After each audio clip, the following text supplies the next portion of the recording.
దేవుని పరిశుద్ధ నామమునకు మహిమ కలుగును గాక. దేవుడు మరొక శ్రేష్టమైన ఆదివారాన్ని మనకు అనుగ్రహించినందుకు దేవునికి కృతజ్ఞతాస్తుతులు చెల్లిస్తూ ఉన్నాం. మరొక ప్రభు దినము మనమందరం కూడా కలిసి ప్రభుని ఈ రీతిగా ఆరాధించడానికి దేవుడు ఇచ్చినటువంటి తన మహాకృపకై, వాత్సల్యానికై దేవునికి కృతజ్ఞతాస్తుతులు చెల్లిస్తూ ఉన్నాం. అందరూ బాగున్నారని భావిస్తూ ఉన్నాం. మీ అందరి కొరకు ప్రార్థన చేస్తూ ఉన్నాం. ఈరోజు మనమందరము సంఘముగా ఏకీభవించి మనమందరము మన గృహాల్లో ఉన్నప్పటికీ కూడా మనమందరం కూడా ప్రభు సన్నిధిలో కలిసి దేవునికి కృతజ్ఞతాస్తుతులు చెల్లించబద్దులమై ఉన్నాం. గనుక ఈ సమయంలో మనము ప్రార్థనతో మన ఆరాధన కార్యక్రమాన్ని ప్రారంభించుకుందాం. మీరందరూ కూడా సిద్ధంగా ఉన్నట్లయితే అందరము తలలు వంచి నేటి మన ఈ ఆరాధన కార్యక్రమం, పరిశుద్ధ దినాన్ని, మన ప్రభు దినాన్ని, ఈ ఆరాధన కార్యక్రమాన్ని ప్రారంభించుకుందాం. Shall we look to God in prayer even as we begin our worship service? మహాపరిశుద్ధుడా, జీవముగల తండ్రి, మరొక నూతన దినము, మా ప్రభు దినాన్ని బట్టి నీకు వందనాలు చెల్లిస్తూ ఉన్నాం. నాయనా, మేము ఏ పాటి వారము అంతలో కనపడి అంతలో మాయమైపోయే ఆవిరితో సమానమైనటువంటి మా జీవితాలను మీరు మీ కృప చేత, మీ దయా సంకల్పము చేత, నీ వాత్సల్యము చేత పొడిగిస్తూ నాయన దీర్ఘాయువును అనుగ్రహిస్తున్నందుకు వందనాలు చెల్లిస్తూ ఉన్నాం. ఈరోజు మేము బ్రతికి ఉన్నామంటే, మేము శ్వాస తీసుకుంటూ ఉన్నామంటే అది కేవలము నీ కృపను బట్టి కనుక నీకు వందనాలు చెల్లిస్తూ ఉన్నాం. ఈ ఉదయకాలము ప్రభువా, మేమందరం కూడా నీ ఆలయంలో రాలేనటువంటి పరిస్థితి అయినప్పటికీ కూడా ఈ ఆన్లైన్ ద్వారా మేము ఆరాధన కార్యక్రమాన్ని జరిపించుకోవడానికి, ప్రతి గృహాన్ని మేము ఈ రీతిగా దర్శించడానికి, ప్రతి వ్యక్తిని మేము దర్శించడానికి, ప్రతి కుటుంబము ఈ కార్యక్రమాన్ని వీక్షిస్తూ ఉండగా అందరూ ఏక మనస్సు కలిగి మేమందరం కూడా నాయన మా దేవుడు ఆత్మస్వరూపి గనుక ఆత్మతోనూ సత్యముతోనూ ఆరాధించుటకు సహాయము దయచమని ప్రార్థిస్తూ ఉన్నాం. ఈ ఆరాధన కార్యక్రమంలో నాయన మేమందరము కలిసి నిన్ను ఆరాధిస్తూ ఉండగా మీ సన్నిధి ప్రతి కుటుంబంలో ఉంచండి, ప్రతి గృహంలో ఉంచమని ప్రార్థిస్తూ ఉన్నాం. ప్రతి కుటుంబ అక్కరను ఎరిగినటువంటి దేవుడవు నాయన, భౌతిక అక్కర్లు ఎరిగినటువంటి దేవుడవు, ఆత్మీయ అక్కర్లు ఎరిగినటువంటి దేవుడవు కనుక ఈ కార్యక్రమంలో ప్రతి వ్యక్తి నాయన పాల్గొంటూ ఉండగా వారి అక్కర్లను తీర్చమని ప్రార్థిస్తూ ఉన్నాం. నాయన, ఎవరైనా అనారోగ్యంగా ఉంటే ముట్టి బాగు చేయమని ప్రార్థిస్తూ ఉన్నాం. ఎవరైనా ఆదరణ కొరకు నీ వైపు చూస్తూ ఉంటే వారిని ఆదరించి ధైర్యపరచమని ప్రార్థిస్తూ ఉన్నాం. ఇరుకుల్లో, ఇబ్బందుల్లో ఉన్నటువంటి ప్రియ కుటుంబాలను, బిడ్డలను మరొకసారి దర్శించమని ప్రార్థిస్తూ ఉన్నాం. నాయన, ప్రతి ఒక్క ఈవి నాయన మీరు మాకు అనుగ్రహిస్తూ ఉన్నందుకు నీకు వందనాలు చెల్లిస్తూ నాయన, మేమందరం కూడా సంఘముగా, కుటుంబముగా మేము కలిసి నిన్ను ఆరాధిస్తూ ఉండగా నీ సన్నిధి మాతో ఉంచి మా పాటల ద్వారా, మా ఇచ్చుట ద్వారా నిన్ను ఘనపరచడానికి సహాయం దయచమని ప్రార్థిస్తూ ఈ కార్యక్రమం అంతట్లో మీ సన్నిధి మాతో ఉంచి మీరే సమస్త మహిమ, ఘనత, ప్రభావాలు పొందుకోమని ప్రార్థిస్తూ మా సంఘ బిడ్డలను వీక్షిస్తున్నటువంటి ప్రతి వారిని ఆశీర్వదించమని యేసయ్య దివ్యమైన నామమున ప్రార్థించి కృతజ్ఞతాస్తుతులు చెల్లించి వేడుకుంటున్నాం తండ్రి. ఆమెన్. అందరికీ వందనాలు. మరొకసారి ప్రైజ్ ది లార్డ్. ఈ సమయంలో మనమందరం కలిసి ప్రభువుని ఆరాధిస్తూ కొన్ని పాటలు, కీర్తనలు పాడుదాం. అందరికి వచ్చినటువంటి కొన్ని పాటలు మీ స్క్రీన్స్ మీద వస్తూ ఉండగా అవి చూసి మీరు కలిసి పాడవలసిందిగా కోరుతూ ఉన్నాం. ఈ వారమున విబిసి క్వైర్, విముక్తి బాప్టిస్ట్ చర్చ్ క్వైర్లో కొంతమంది వచ్చి పాడాలని ఇష్టపడ్డారు. మ్యూజిషియన్స్ కూడా రెడీ అయ్యారు. కానీ నిన్న భయంకరమైనటువంటి వర్షము పడింది. ఎంతో పెద్ద వర్షము పడడం వల్ల మరి ఎవరు కూడా సమయానికి రాలేకపోయారు. దేవుని చిత్తం అయితే వచ్చే ఆదివారం నుండి మరి ఒక క్వైర్ వారు పాటలు నడిపిస్తారు, మ్యూజిషియన్స్ ఉంటారు, సంఘ పెద్దలు కూడా బల్లారాధన దగ్గర వాక్యం అందిస్తూ ఉన్నారు. కనుక అందరము కలిసి మరి ఈ సర్వీస్ని, ఈ ఆరాధన కార్యక్రమాన్ని జరిగిద్దాం. కేవలం పాస్టర్ గారు ఒక్కరే వన్ మ్యాన్ షో లాగా కాకుండా అందరు కూడా కలిసి పాల్గొంటూ ఈ ఆన్లైన్ కార్యక్రమంలో మీరు కూడా సహకరించవలసిందిగా కోరుతూ ఉన్నాం. ఎందుకంటే దేవుడు మన సంఘానికి ఒక చక్కని కెమెరాను ఇచ్చాడు కనుక ఈ కెమెరాను మనం ఉపయోగిస్తూ మన సంఘంలో కార్యక్రమాలను జరిగిద్దాం. ఈ సమయంలో మనమందరం కలిసి కొన్ని పాటలు పాడుతూ ప్రభువుని మహింపరుద్దామా? మీరు కూడా మీ కుటుంబాల్లో కలిసి మీ కుటుంబంతో పాడండి, ప్రభువుని మహింపరచవలసిందిగా కోరుతూ ఉన్నాను.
ఈ సమయంలో మనమందరం కలిసి పరిశుద్ధ గ్రంథం నుండి ఒక కీర్తనను చదువుకుందాం.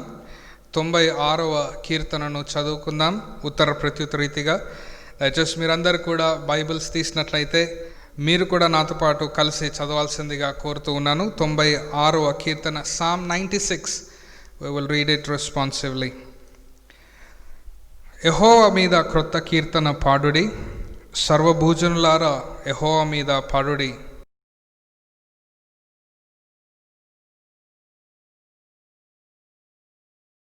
అన్యజనులలో ఆయన మహిమను ప్రచురించుడి, సమస్త జనులలో ఆయన ఆశ్చర్య కార్యములను ప్రచురించుడి.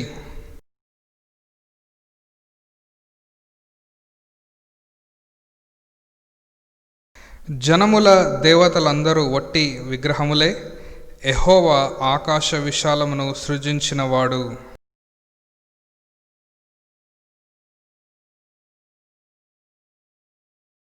జనముల కుటుంబములారా యెహోవాకు చెల్లించుడి, మహిమ బలములు యెహోవాకు చెల్లించుడి.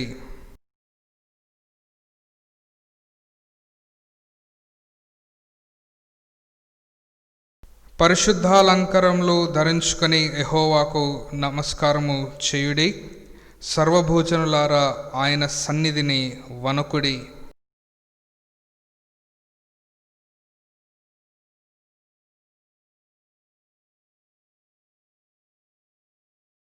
యెహోవా వేంచేయుచున్నాడు, ఆకాశము సంతోషించునుగాక, భూమి ఆనందించునుగాక, సముద్రమును దాని సంపూర్ణతయు ఘోషించునుగాక.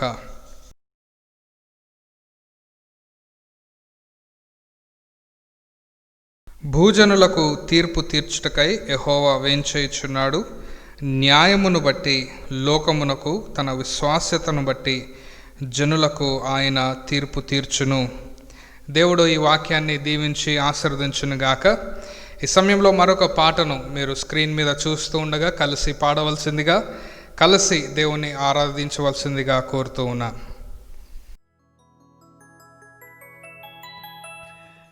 సర్వచిత్తంబు నీదేనయ్యా, స్వరూపమిచ్చు కుమారివే. సారే పైనున్న మంటినయ్యా, సరి అయిన పాత్రం చేయుమయ్యా. సర్వేశ్వరా నే రిక్తుండను, సర్వదా నిన్నే సేవింతును. సర్వచిత్తంబు నీదేనయ్యా, స్వరూపమిచ్చు కుమారివే. ప్రభు సిద్ధించు నీ చిత్తమే, ప్రార్థించుచుంటిని సన్నిధి. పరికింపు నన్ని దివసంబున, పరిశుభ్రమైన హిమము కన్నా. పరిశుద్ధం చేసి పాలింపుమా, పాపంబు పోవనను కడుగుమా. సర్వచిత్తంబు నీదేనయ్యా, స్వరూపమిచ్చు కుమారివే. చిత్తమే సిద్ధించు ప్రభు, నిన్నే ప్రార్థింతు నా రక్షక. నీచమౌ గాయముల చేతను నిత్యంబు కృంగి అలసియుండా. నిజమైన సర్వశక్తుండవే, నీ చేత భక్తి రక్షింపుమా. సర్వచిత్తంబు నీదేనయ్యా, స్వరూపమిచ్చు కుమారివే. ఆత్మస్వరూప నీ చిత్తమే, అనిసంబు చెల్లు ఇహ పరమునా. అధికంబుగా నన్ని ఆత్మతో ఆవారింపు మోనా రక్షక. అందరూ నాలో క్రీస్తుని చూడా, ఆత్మతో నన్ను నింపుము దేవా. సర్వచిత్తంబు నీదేనయ్యా, స్వరూపమిచ్చు కుమారివే. సారే పైనున్న మంటినయ్యా, సరి అయిన పాత్రం చేయుమయ్యా. సర్వేశ్వరా నే రిక్తుండను, సర్వదా నిన్నే సేవింతును. సర్వచిత్తంబు నీదేనయ్యా, స్వరూపమిచ్చు కుమారిలే. సంఘ పెద్దలకు మరి బల్లారాధన పెద్దోళ్ళ బోధనలో వాక్యాన్ని పంచుకోవడానికి అవకాశాన్ని ఇస్తూ ఉన్నాము. గత వారము దేవరాజు గారు దేవుని వాక్యాన్ని అందించారు.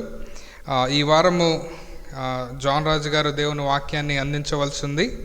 వారున్న అపార్ట్మెంట్లో కోవిడ్ కేసెస్ ఉన్నందువలన వారు బయటికి రాలేకపోయారు. అయితే మన సహోదరులు వెంకట్ గారు సిద్ధపడి వచ్చారు కనుక ఈ సమయాన్ని వారికి ఇస్తూ ఉన్నాను.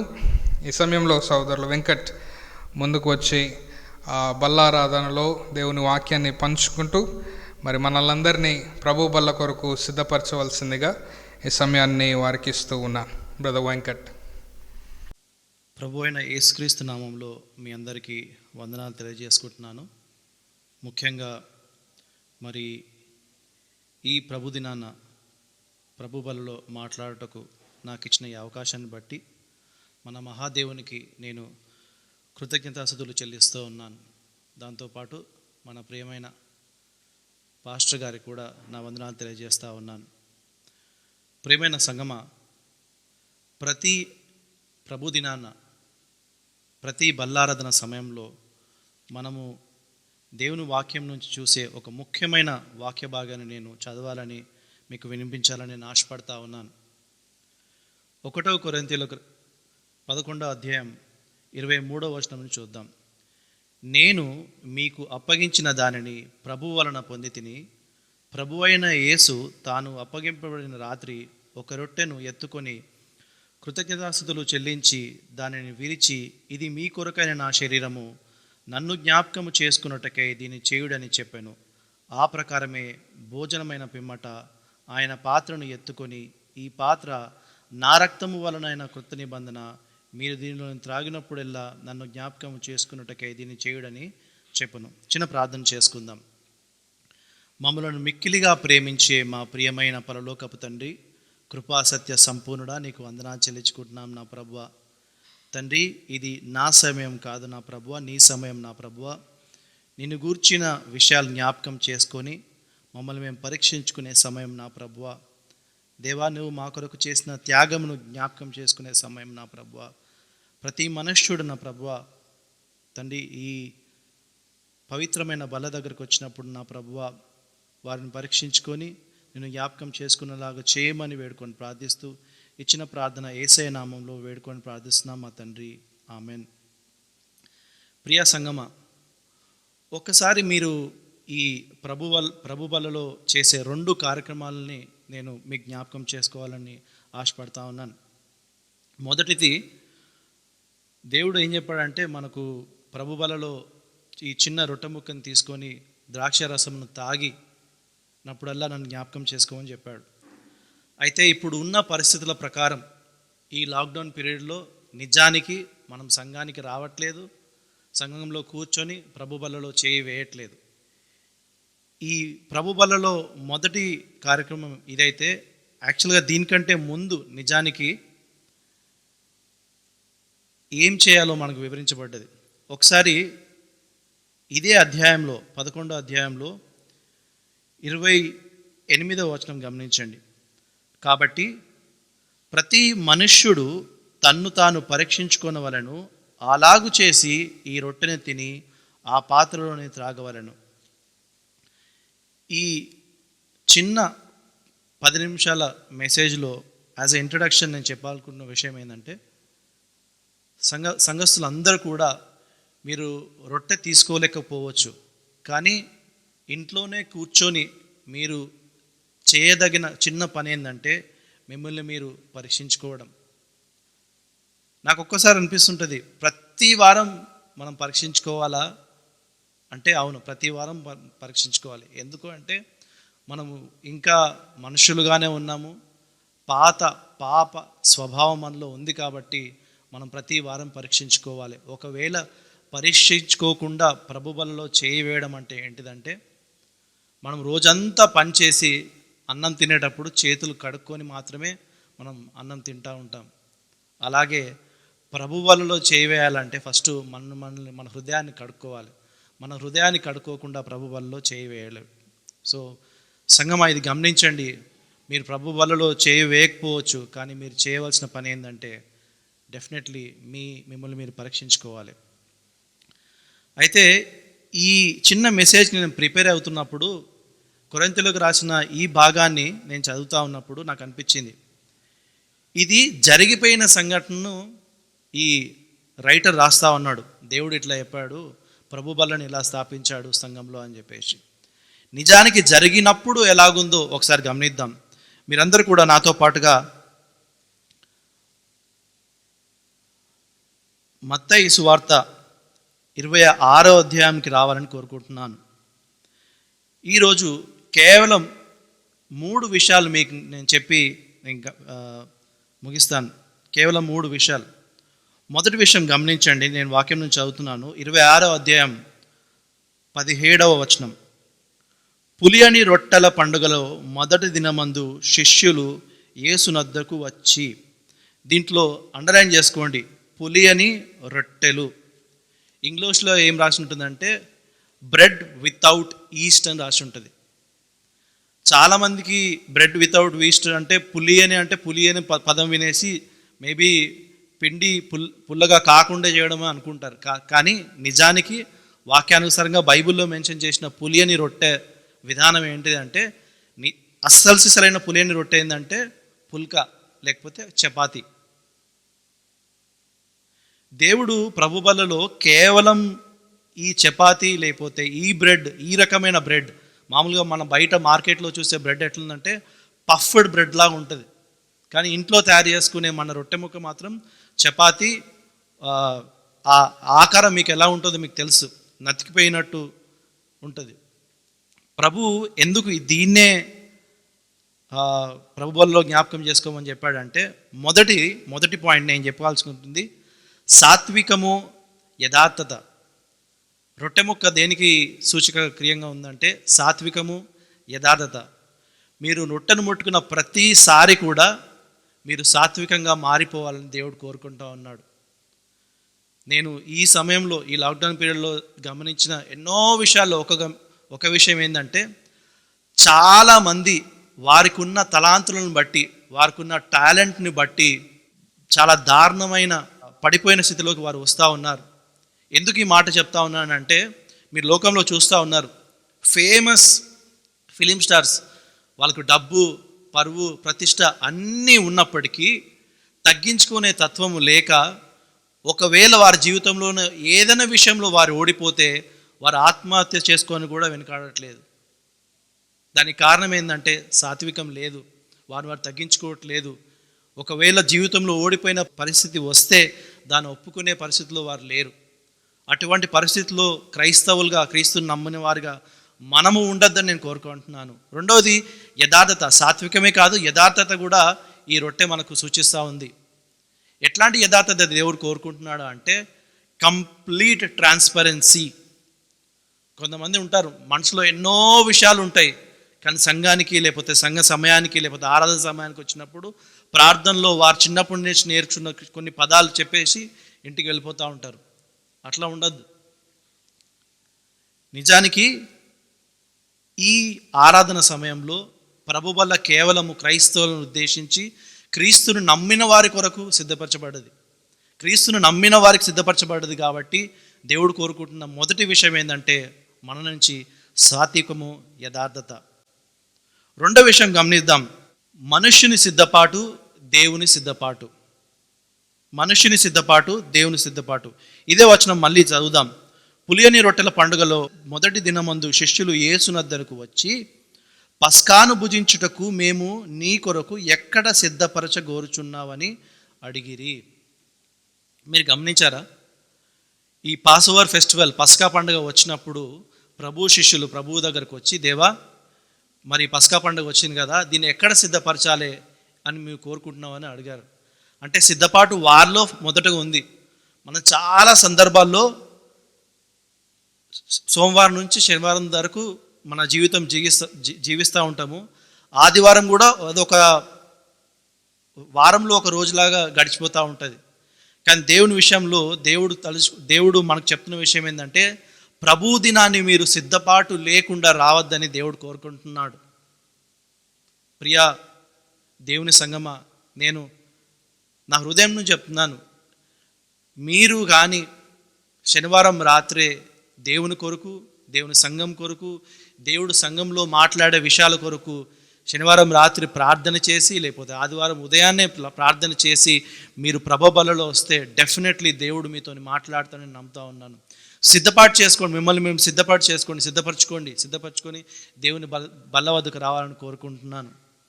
ఇది మనుష్యుని సిద్ధపాటు. దీంట్లో ఇంకో భాగం కూడా ఉందండి, దేవుని సిద్ధపాటు. మీరు గమనిస్తే ఇదే అధ్యాయంలో 18వ వచనం చుట్టూ గమనించండి.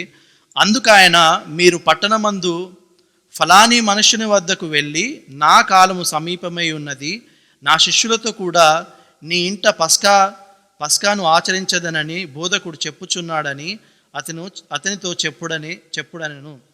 మీరు గమనించారా? వీరు శిష్యులు వారు సిద్ధపరచక ముందే దేవుడు వారు ఎక్కడికి వెళ్ళాలి, ఎక్కడ పస్కా పండుగను ఆచరించాలి అన్నిటినీ దేవుడు ఆయన ప్రణాళికలో సిద్ధపరచుకున్నాడు.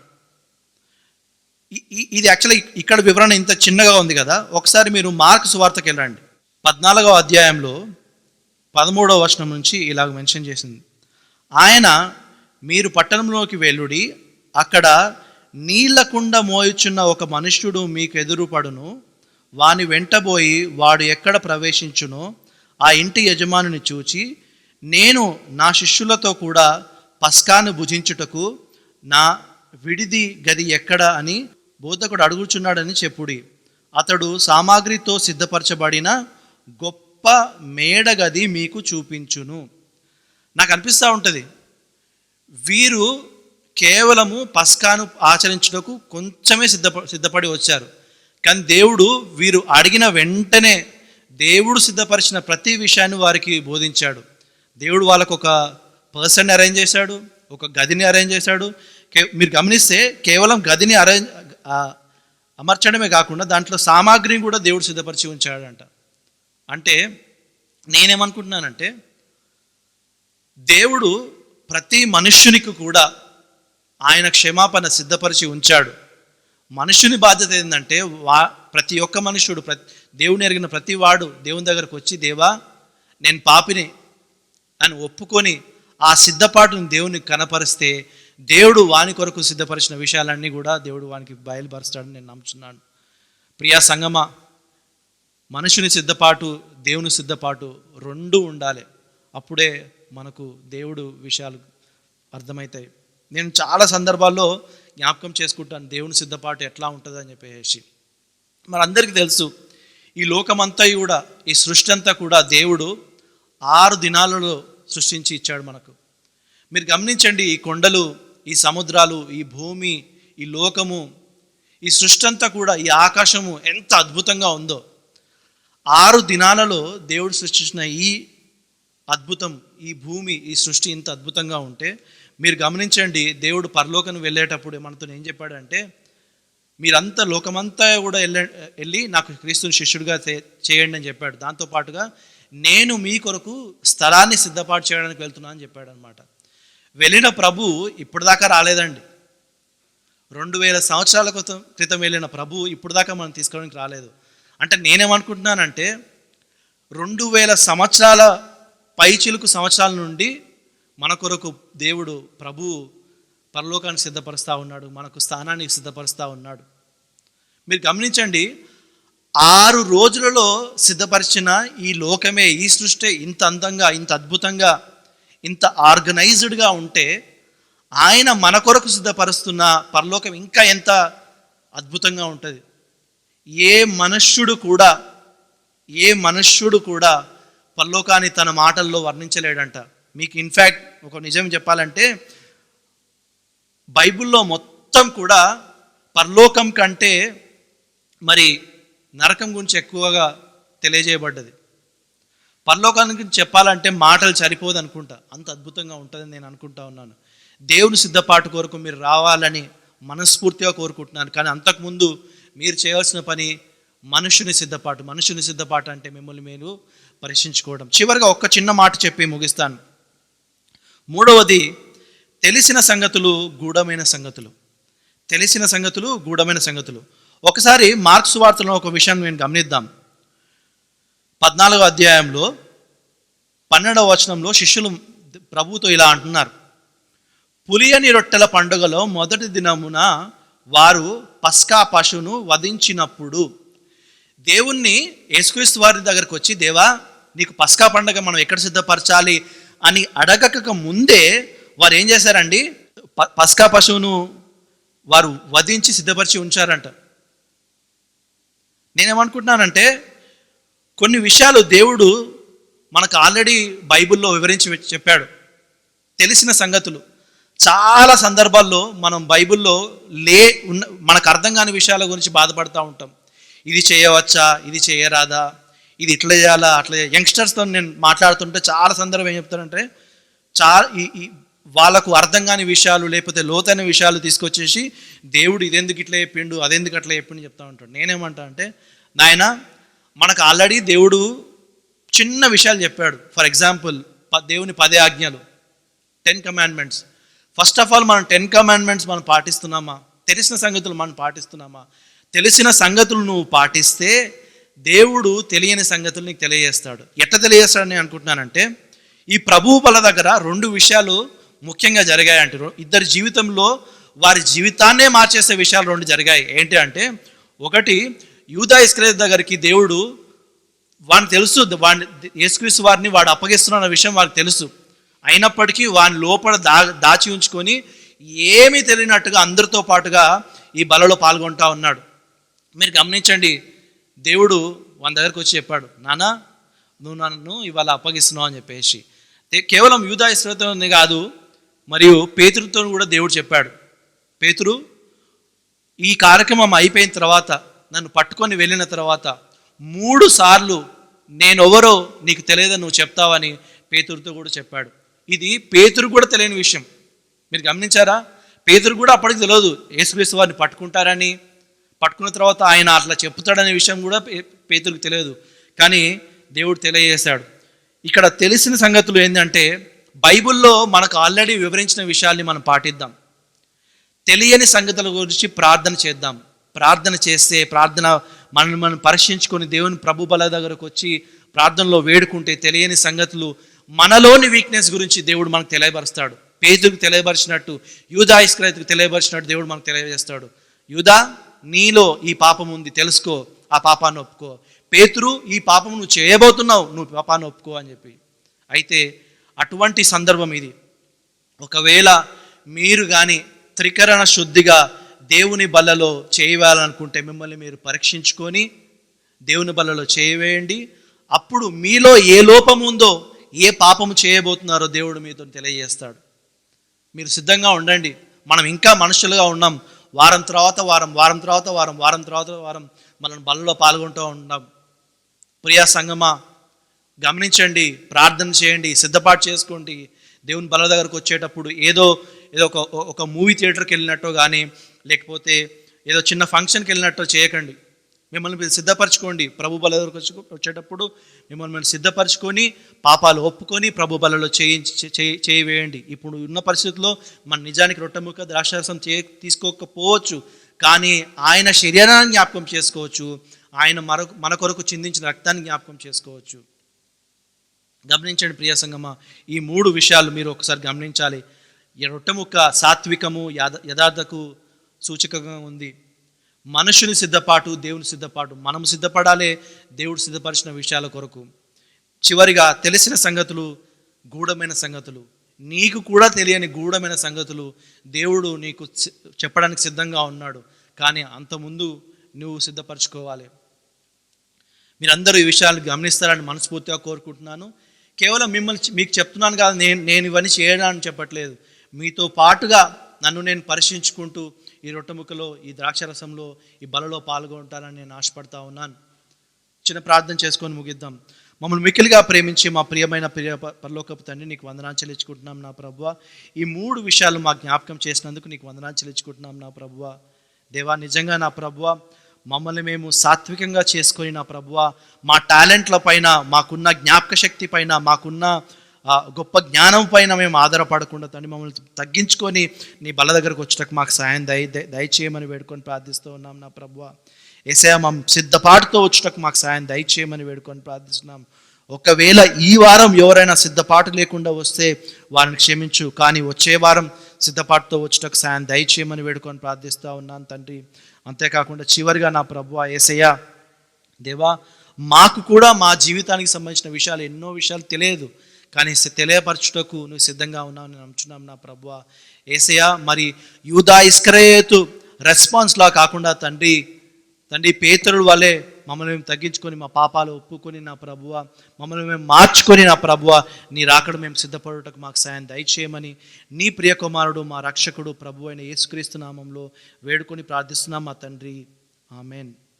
ఎంతో చక్కని వాక్యాన్ని మనకు అందించినందుకు, కొన్ని సత్యాలను మనకు మరొకసారి జ్ఞాపకం చేసినందుకు సోదరులు వెంకట్ గారికి ప్రత్యేక వందనాలు తెలియజేస్తూ, ఈ సమయంలో మనము పరిశుద్ధ బలను సమీపిస్తూ ఉండగా, అనగా మన ఎదుట రొట్టె ద్రాక్షరసము లేనప్పటికీ కూడా కొందరు కుటుంబాల్లో రొట్టె ద్రాక్షరసము సిద్ధపరచుకొని ఉన్నారు. ఈ సమయం వస్తేనే అందరూ కలిసి మరి ఆ రొట్టెను తీసుకొని ఆ పాత్రలోనిది త్రాగి మరి ప్రార్థన చేస్తూ ఉన్నారు. దట్ ఈస్ అలౌడ్, అది మంచిదే. కొందరు అది చేయకపోయినప్పటికీ కూడా ప్రభువుని జ్ఞాపకం చేసుకుంటూ ఉన్నారు. మరి ఈ సమయంలో మరి అందరం కలిసి ప్రభువుని ఆరాధిస్తూ మన హృదయాలను పరీక్షించుకుంటూ, వ్యక్తిగతంగా మన జీవితాలను పరీక్షించుకుంటూ, ప్రభు సన్నిధిలో ప్రభువుని జ్ఞాపకం చేసుకుంటూ, నన్ను జ్ఞాపకం చేసుకున్నట్టుకై దీన్ని చేయడని చెప్పాడు కనుక ప్రభు మన కొరకు చేసినటువంటి ఆ రక్షణ కార్యాన్ని జ్ఞాపకం చేసుకుందాం. నీ కొరకు నా కొరకు నల్లగొట్టబడిన ఆయన శరీరాన్ని, మన కొరకు ధారపోసినటువంటి ఆయన రక్తాన్ని, అమూల్యమైనటువంటి రక్తాన్ని మనము జ్ఞాపకం చేసుకుందాం. మనకు బదులుగా మన ప్రభు ఆయన శిలువలో మరణించాడు. పాప పరిహారార్థ బలిగా ఆయన మన కొరకు మరణించినటువంటి శ్రేష్టమైనటువంటి రక్షకుడు గనుక ఈ రక్షకుని స్వీకరించినటువంటి ప్రతి వారు ఈ సమయంలో వ్యక్తిగతంగా ప్రార్థన చేయవలసిందిగా కోరుతూ ఉన్నాను. ఈ సమయంలో నేను ఈ వాక్య భాగాన్ని చదివిన తర్వాత 2 లేదా 3 నిమిషాల సమయంలో మీరందరూ కూడా కుటుంబంలో ఎవరైనా ఒక్కరు లేదా ఇద్దరు ప్రార్థన చేయండి, లేదా వ్యక్తిగతంగా ప్రార్థన చేసుకోవాల్సిందిగా, ప్రభువుని ఆరాధించవలసిందిగా కోరుతూ ఉన్నాను. పౌలు కొరింథీ సంఘానికి రాసిన మొదటి పత్రిక 11వ అధ్యాయము 23వ వచనం నుండి 25వ వచనం వరకు చదువుతాను. నేను మీకు అప్పగించిన దానిని ప్రభు వల్ల పొంది తిని, ప్రభు అయిన యేసు తాను అప్పగింపడిన రాత్రి ఒక రొట్టెనెత్తుకొని కృతజ్ఞతాస్తుతులు చెల్లించి దాన్ని విరిచి, ఇది మీ కొరకైన నా శరీరము, నన్ను జ్ఞాపకం చేసుకున్నట్టుకై దీనిని చేయడని చెప్పాను. ఆ ప్రకారమే భోజనమైన పిమ్మట ఆయన పాత్రనెత్తుకొని, ఈ పాత్ర నా రక్తం వలనైన కృత నిబంధన, మీరు దీనిలోనిది త్రాగునప్పుడల్లా నన్ను జ్ఞాపకం చేసుకున్నట్టుకై దీన్ని చేయడని చెప్పాను. మన ప్రభు మన కొరకు నల్లగొట్టబడిన ఆయన శరీరము, మన కొరకు ఆయన కార్చినటువంటి అమూల్య రక్తధారలను మనము జ్ఞాపకం చేసుకుంటూ ఈ సమయంలో ప్రభువుని ఆరాధిద్దాం. ఇది ఆరాధన సమయము, ఇది బల్లారాధన సమయం కనుక మీరందరూ కూడా ప్రార్థనలో ఏకీభవించాల్సిందిగా కోరుతూ ఉన్నాను. యేసుని రక్తం ప్రవహించెను కల్వరిలో, కడుగబడుము పావన రక్తం, ప్రభు యేసుని ఆరాధించు. పరిశుద్ధమే యేసుని రక్తం ప్రవహించెను కల్వరిలో, కడుగబడుము పావన రక్తం, ప్రభు యేసుని ఆరాధించు.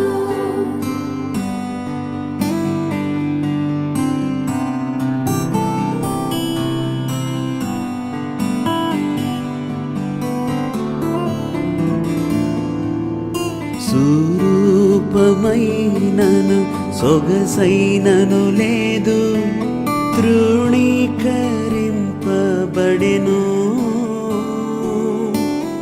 విసర్జించిరి మనుజులెల్లరును, దైవమే చేవిడెను. 10,000లోన అతి సుందరుండు, రూపునే కోల్పోయెను. ఆహాహా 10,000లోన అతి సుందరుండు, రూపునే కోల్పోయెను. పరిశుద్ధమే యేసుని రక్తం ప్రవహించెను కల్వరిలో, కడుగబడుము పావన రక్తం, ప్రభు యేసునే ఆరాధించు. అందరము తలలు వంచి ప్రార్థన చేసుకుందాం. పరిశుద్ధుడా, జీవగల తండ్రి, నిన్ను జ్ఞాపకం చేసుకోవడానికి మీరు మాకు ఇచ్చినటువంటి శ్రేష్టమైన ఆధిక్యతను బట్టి నీకు వందనాలు. నిన్ను జ్ఞాపకం చేసుకోవడానికి మీరు మాకు ఇచ్చినటువంటి ఈ తరుణంకై వందనాలు చెల్లిస్తూ ఉన్నాం. మేమందరం కూడా సంఘముగా, వ్యక్తిగతంగా మా జీవితాలను పరీక్షించుకుంటూ నిన్ను జ్ఞాపకం చేసుకుంటున్నామయ్యా. మీరు మాకు ఉచితంగా ఇచ్చినటువంటి రక్షణను బట్టి నీకు వందనాలు. ఆ రక్షణ కార్యాన్ని బట్టి వందనాలు చెల్లిస్తూ ఉన్నాం. మా కొరకు సిలువను మోసి, సిలువ శ్రమలను భరించి ఆయన మా కొరకు నీ శరీరము నల్లగొట్టబడింది, మా కొరకు మీరు రక్తాన్ని చిందించారు కనుక నీకు వందనాలు చెల్లిస్తూ ఉన్నాం.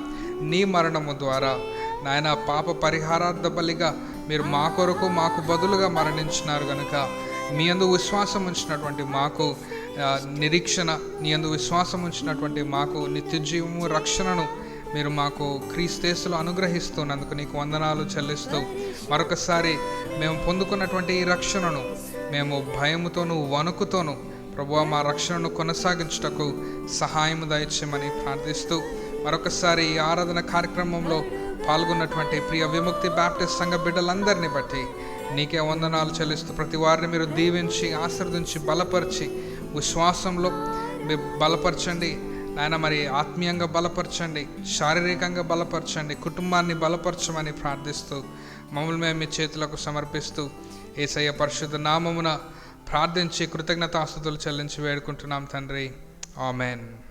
బల్లారాధనలో పాల్గొన్నటువంటి ప్రియ విముక్తి బాప్టిస్ట్ సంఘ బిడ్డలందరికీ మరొకసారి ప్రభు పేరట మీకు వందనాలు తెలియజేస్తూ ఉన్నాను. మన సంఘంలో కార్యక్రమాలు ఎక్కువగా ఏమీ జరగట్లేదు. దేవుని చిత్తమైతే ప్రార్థన పూర్వకంగా మరి కార్యక్రమాలను ప్రారంభించాలని ఆశపడుతూ ఉన్నాము. గత వారంలో మరొక మరణ వార్త వినవలసి వచ్చింది. ఈ కరోనా వైరస్ ద్వారా మరణించినటువంటి ప్రియులు ఆల్ఫ్రెడ్ రాబర్ట్ గారు. ఇది చాలామందికి తెలియనటువంటి విషయమే. వీరు అబ్రహాం గారి తండ్రి గారు. మనకు అబ్రహాం ఏ రీతిగా పరిచయం అయ్యాడంటే, మరి మన సంఘస్థురాలు చిట్టమ్మ గారి చిన్న కుమార్తె ప్రజ్వల, పింకీ అని పిలుస్తాం. పింకీ హస్బెండ్, భర్త అబ్రహాము, వారిద్దరు కూడా మన సంఘానికి వచ్చారు. మన సంఘంలోనే వారి వివాహం జరిగింది. మరి అబ్రహాం గారి తండ్రి గారు కోవిడ్ బారిన వారు మరణించారని ఈ మధ్యకాలంలో తెలిసి ఎంతో దుఃఖించాము. నేను అబ్రహాంతో, పింకీతో మాట్లాడాను, వారి కొరకు ప్రార్థన చేశాను. వయస్సులో ఉన్నటువంటి వారు దయతో జాగ్రత్తగా ఉండవలసిందిగా కోరుతూ ఉన్నాను.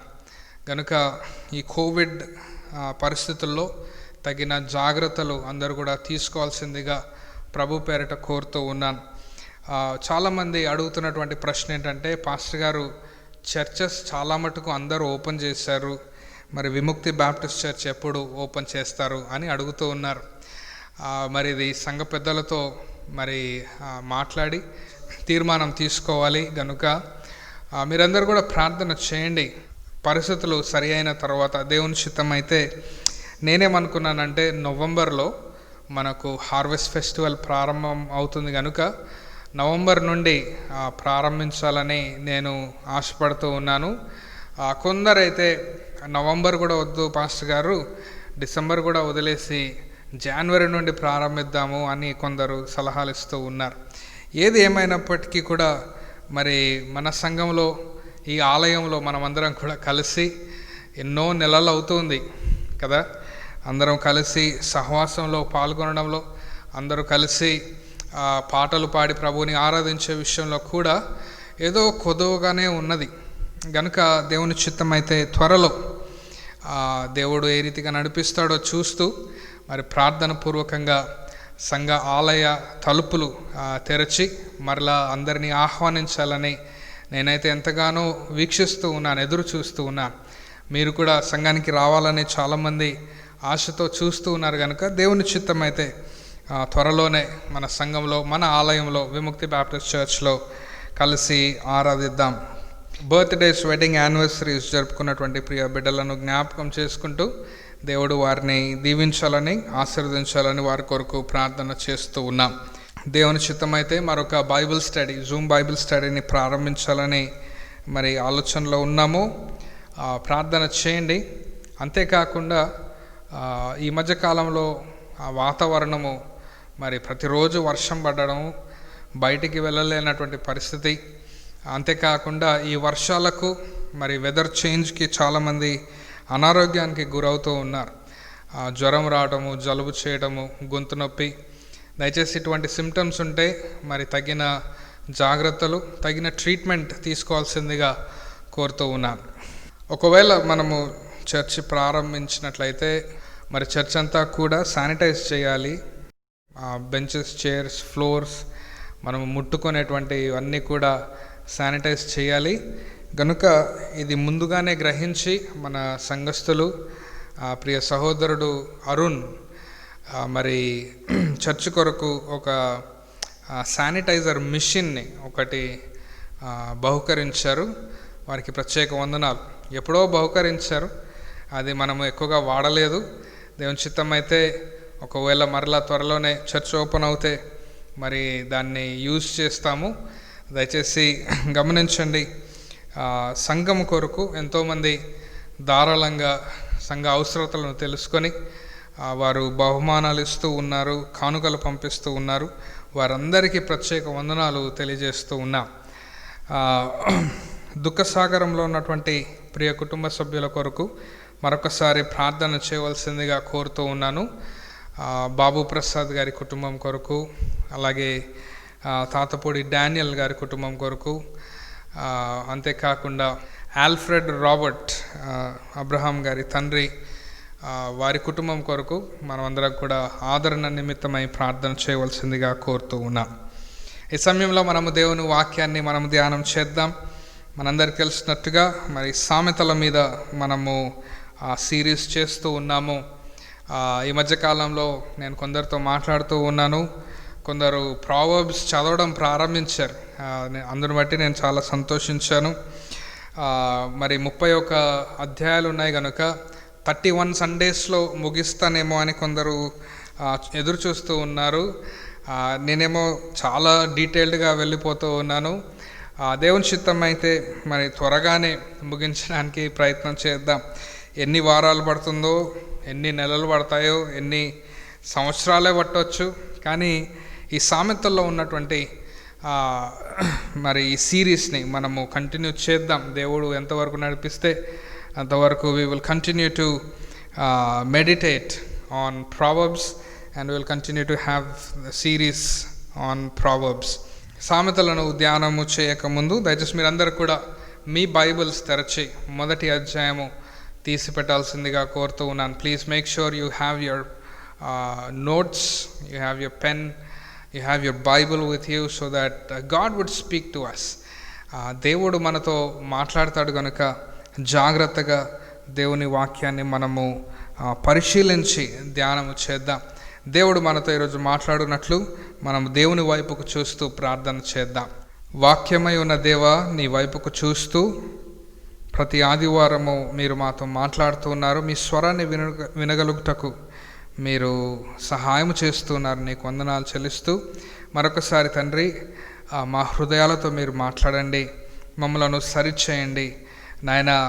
దైవికమైన జ్ఞానము మేము కలిగి జీవించుటకు, ప్రవర్తించుటకు మాకు ఈ సామెతల ద్వారా నేర్పించమని ప్రార్థిస్తూ, పరిశుద్ధాత్మ దేవ, ప్రతి హృదయాన్ని మీరు దర్శించి నీ కార్యాన్ని జరిగించి మీరే సమస్త మహిమ ఘనత ప్రభావాలు పొందుకోమని ప్రార్థిస్తూ యేసయ్య నామమున ప్రార్థించి వేడుకుంటున్నాం తండ్రి, ఆమేన్. ఈరోజు మనము 4వ వచనం నుండి మనము ధ్యానము చేయక మునుపు I think once again we will just recap as to what we have learnt. మొదటి వచనం, 2వ వచనం, 3వ వచనంలో ఉన్నటువంటి మాటలు, జ్ఞానము అనేటువంటి మాట, ఉపదేశము, వివేకము, ఇవన్నీ మాటలు తరచుగా రిపీట్ అవుతూ ఉంటాయి. మొదటి అధ్యాయంలోనే కాదు, ఈ సామెతలంతట్లో కూడా ఈ మాటలు రిపీట్ అవుతూ ఉంటాయి. there are many repetitions of these words: wisdom, instructions, discipline, knowledge, understanding, ఇట్లాంటి మాటలన్నీ కూడా మనము చూస్తూ వస్తూ ఉన్నాం. కనుక మన జీవితంలో, క్రైస్తవ నడవడికలో మనము దేవుని మహిమార్థమై జీవించడానికి మన నడవడికను చూచి ఎంతోమంది దేవుని తెలుసుకునేంతగా మనము జీవించడానికి ప్రభు మనకు సహాయము చేయాలని సామెతల్లో మనము నేర్చుకుంటూ ఉంటాం. ఈరోజు మనం చూసేటువంటి ఒక అంశము ఏంటంటే the characteristics of a wise man.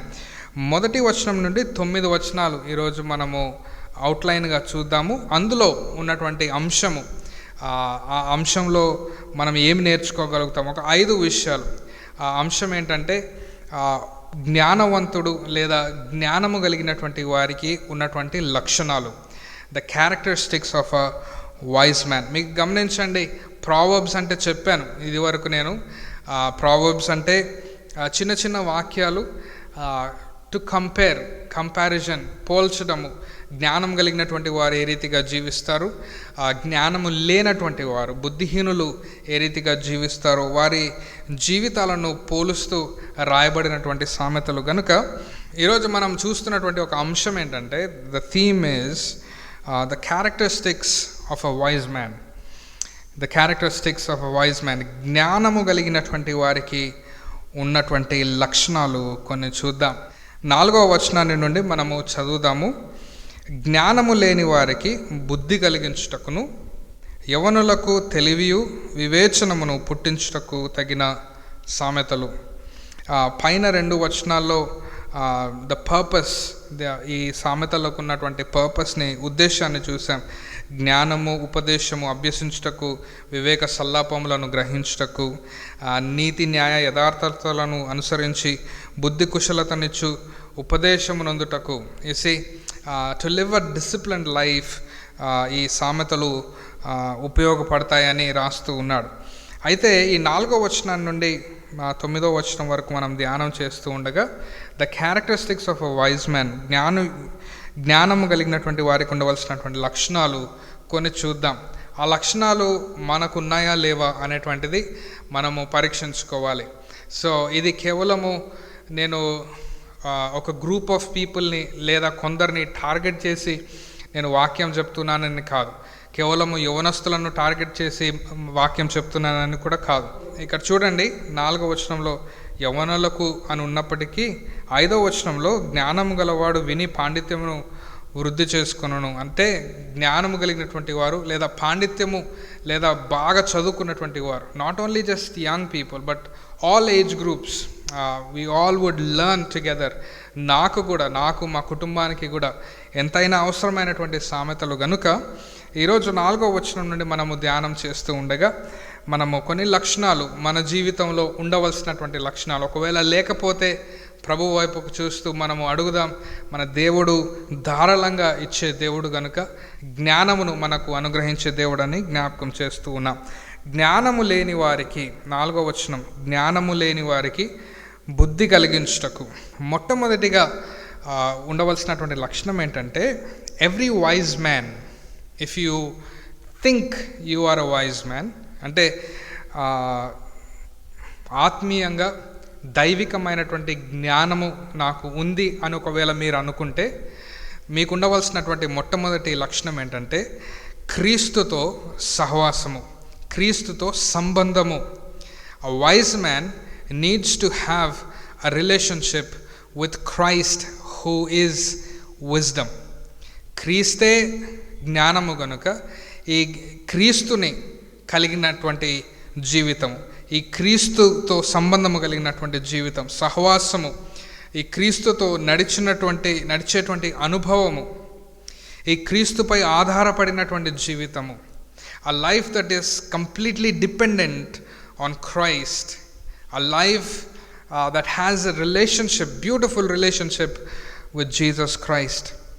కనుక మీరు గమనించండి, జ్ఞానము లేని వారికి బుద్ధి కలిగించుటకు అనేటువంటి మాటలో నేను ధ్యానం చేస్తూ ఉండగా దేవుడు నాకు ప్రేరేపించి ఇచ్చినటువంటి తలంపులు ఏంటంటే, జ్ఞానము లేని వారికి బుద్ధి కలిగించడం అంటే, బుద్ధి కలిగించడం అనేటువంటి మాటను మీరు గమనించినట్లయితే, ఇప్పుడు చూడండి, చిన్నపిల్లలను ఏదైనా ఒక పని చేయొద్దంటే వారు ఒకవేళ చేశారనుకోండి, చేసినప్పుడు దానికి పరిణామాలు, దానికి కాన్సిక్వెన్సెస్ వారు అనుభవిస్తారు. ఫర్ ఎగ్జాంపుల్, అక్కడ ఒక కాలుతున్నటువంటి ప్లేట్ ఏదో ఉందనుకోండి, అది ముట్టకండి అని పిల్లలకు చెప్తాం.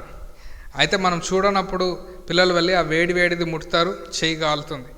అప్పుడు తల్లిదండ్రులు అనేటువంటి మాట ఏంటంటే, ఇప్పుడన్నా బుద్ధి వచ్చిందా అంటారు.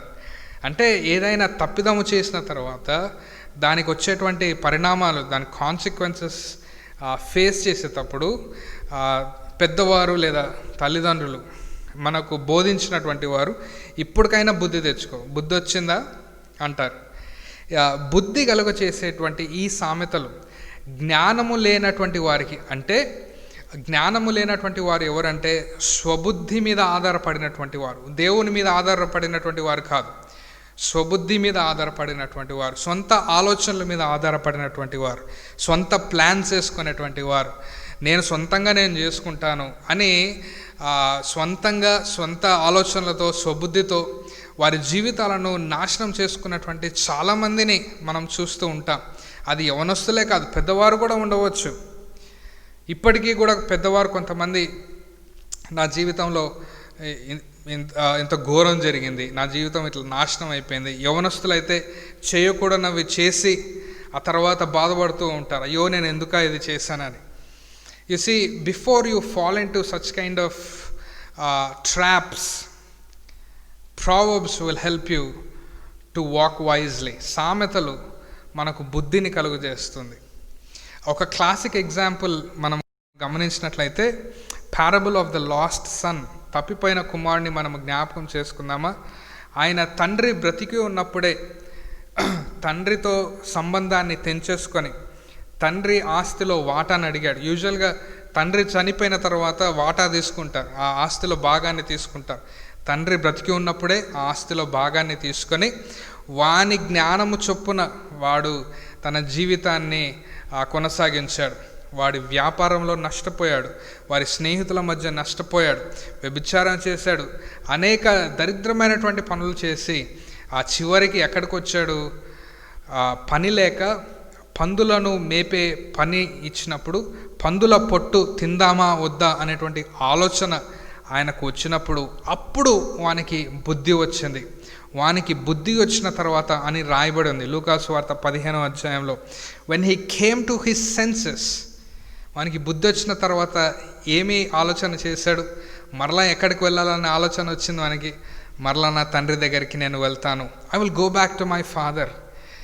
నేను మరలా పోయి డబ్బులు అడుగుతానని కూడా కాదు, నేను అక్కడనే ఉంటాను, మా తండ్రి దగ్గరనే ఉంటాను అని తీర్మానం తీసుకున్నాడు.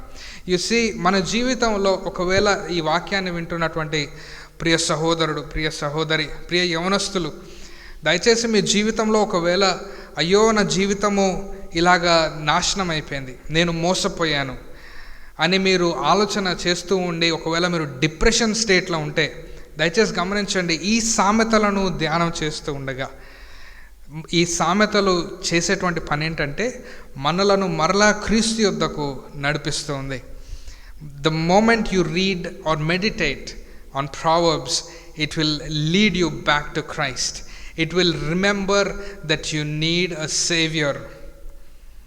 మనకు రక్షకుడు కావాలి, మనల్ని రక్షించడానికి, మనం చేసినటువంటి తప్పిదాలకు క్షమాపణ ఇచ్చే ఒక రక్షకుడు మనకు కావాలి అనేటువంటి ఒక అవసరతను సామెతలు కలుగజేస్తూ ఉంది. బుద్ధి వచ్చినప్పుడు వాడు తండ్రి దగ్గరికి ఏ రీతిగా అయితే వెళ్ళాడో మీరు గమనించండి. జ్ఞానము లేనటువంటి వారికి, అంటే మన సొంత ఆలోచనల మీద ఆధారపడినటువంటి వారికి సామెతలు బుద్ధిని కలుగజేస్తుంది. గనుక ఇందులో ఉన్నటువంటి సత్యం ఏంటంటే మరలా క్రీస్తు యుద్ధకు నడిపించే ఈ సామెతలు గనుక క్రీస్తుతో మనకు ఒక సంబంధం కలిగి ఉండాలని జ్ఞాపకం చేస్తూ ఉంటుంది. We need to have a relationship with Christ. క్రీస్తు ఎవరు? జ్ఞానము. ఈ జ్ఞానము, ఇక్కడ మనం చదువుతున్నటువంటి జ్ఞానము ఎవరు? బుద్ధి జ్ఞానముల సర్వ సంపదలు ఆయన యందు గుప్తంలై ఉన్నవి. He is wisdom. గనుక ఆ జ్ఞానము అయినటువంటి ఆ క్రీస్తుతో మనము సంబంధము కలిగి ఉండాలి. These Proverbs will help us to get back to our Savior, get back to Christ, to come back to Jesus who is our wisdom. బుద్ధిని కలుగజేసేది. ఈ లోకంలో మనం జీవిస్తూ ఉండగా లోకానుసారమైనటువంటి జ్ఞానము మనకు ఉండి ఉండవచ్చు. ఆ జ్ఞానం మనకు సరిపోదు, మనకు దైవికమైనటువంటి జ్ఞానం కావాలి. క్రైస్తవ జీవితాన్ని, మన నడవడికను మనము సరిచేసుకుంటూ దేవుని మహిమార్థమై జీవించడానికి దైవిక జ్ఞానము మనకు అవసరము. అంటే మనకు క్రీస్తు అవసరము. మన జీవితంలో మనకు క్రీస్తు అవసరం. సో ద ఫస్ట్ థింగ్, జ్ఞానము కలిగినటువంటి వారికి ఉండవలసినటువంటి లక్షణం ఏంటంటే వారు క్రీస్తుని కలిగి లేదా క్రీస్తుతో సంబంధము కలిగినటువంటి వారు. They need to have a relationship with Jesus Christ. రెండవది, a wise man fears the Lord. 7వ వచనం గమనించండి. యెహోవా యందు భయభక్తులు కలిగి ఉండుట తెలివికి మూలము. జ్ఞానము కలిగినటువంటి ప్రతి విశ్వాసి, దైవికమైనటువంటి జ్ఞానము కలిగినటువంటి వారు దేవుని యందు భయపడతారు. దేవుని యందు భయభక్తులు కలిగినటువంటి జీవితాన్ని వారు జీవిస్తారు. సాధారణంగా the fear of the Lord అంటేనే it is a sense of great reverence and ah and honour towards God. దేవుని పట్ల ఒక దైవికమైనటువంటి గౌరవము, దేవుని ఎడల దైవికమైనటువంటి ఒక భక్తి ప్రదర్శించడము అని మనము సాధారణంగా మనం వింటూ ఉంటాము, నేర్చుకుంటూ ఉంటాం. అది మంచిదే. కానీ నేను ఇది ధ్యానం చేస్తూ ఉండగా భయము అనేటువంటి మాటను మీరు చూడండి. భయము అంటే ఏంటి? గ్రీక్ భాషలో భయము అంటే ఫోబియో అని పిలుస్తారు. ఉన్నటువంటి మాట ఫోబియో. భయము అంటే నిజంగా ఏదైనా విషయంలో మనము భయపడినప్పుడు సాధారణంగా శరీరము వణికిపోతుంది, చెమటలు వస్తాయి, ఒళ్ళంతా చల్లగైపోతుంది, భయం వేస్తూ ఉంటుంది, వణుకుతూ ఉంటాం. ఏదైనా తప్పిదం చేసినప్పుడు, ఏదైనా పొరపాటు చేసినప్పుడు, లేదా ఏదైనా ఫోబియా ఉన్నప్పుడు, నీళ్ళంటే కొంతమందికి భయం, హైట్స్ అంటే కొంతమందికి భయం, అక్కడ ఉన్నప్పుడు భయపడతా ఉంటారు కదా. ఈ భయాన్ని మనం ఒకవేళ చూడగలిగితే, ఈ లోక సంబంధమైనటువంటి భయము మన శరీరాన్ని ఏ రీతిగా అయితే వణికిస్తుందో, దేవుడు అంటే కూడా ఆ భయం ఉండాలి. దేవుడు అంటే కూడా మనం వణికిపోవాలి.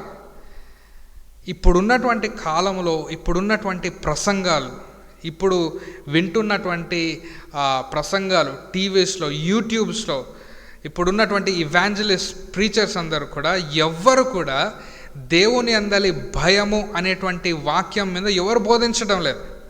ఇప్పుడు బోధిస్తున్నటువంటి అంశం ఏంటంటే కృప, గ్రేస్. కృపకాలంలో ఉన్నాం. ఈ కృప ఏం చేస్తుందంటే దేవుని భయాన్ని కప్పిపెట్టేస్తుంది. The fear of God has been replaced by the grace of God. కనుక కృప ఉంది కాబట్టి ఇంకా మనం భయపడాల్సిన అవసరం లేదే. దేవుడు కృప కలిగినటువంటి వాడు. మనం తప్పులు చేసిన దేవుడు కృప కలిగినటువంటి వాడు. మనం ఏది అడిగినా దేవుడు కృప కలిగినటువంటి వాడు. మనం ఆరోగ్యంగా ఉండాలంటే దేవుడు కృప కలిగినటువంటి వాడు. కృప కృప కృప అని కృపకాలంలో ఉన్నామని బోధిస్తూ ఉన్నారు, డబ్బుల గురించి బోధిస్తూ ఉన్నారు, ఆరోగ్యం గురించి బోధిస్తూ ఉన్నారే కానీ దేవుని అందలి భయం గురించి ఎవరన్నా బోధిస్తూ ఉన్నారా? Do you really fear God? Do you fear His holiness? మన దేవుడు పరిశుద్ధుడు అని ఎవరన్నా భయపడుతూ ఉన్నారా? ఆ భయం పోయిందండి. ఆ భయము ఈ జనరేషన్లో పోయింది. ఒకప్పుడు ఉందేమో కానీ ఇప్పుడైతే ఆ భయం కూడా లేదు. నా దేవుడు, నేను ఆరాధించే దేవుడు, ఆయన పరిశుద్ధుడు అని ఎవరన్నా భయపడగలుగుతూ ఉన్నారా? 19వ కీర్తనలో యెహోవా యందు భయము పవిత్రమైనది అని రాయబడి ఉంది. The fear of God is holy. ఎవరైనా దేవుని పరిశుద్ధతకు భయపడుతూ ఉన్నారా? మన జీవితంలో, మన నరుల జీవితంలో మన ఆలోచనలు కానీ, మన ఊహలు కానీ దేవుని వాక్యంలో ఏమని రాయబడి ఉందంటే ఆదికాండము 6వ అధ్యాయంలో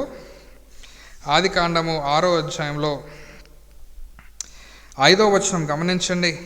నరుల చెడుతనము భూమి మీద గొప్పదనియు వారి హృదయము యొక్క తలంపుల్లోని ఊహ అంతయు ఎల్లప్పుడూ కేవలము చెడ్డదనియు యెహోవా చూచి.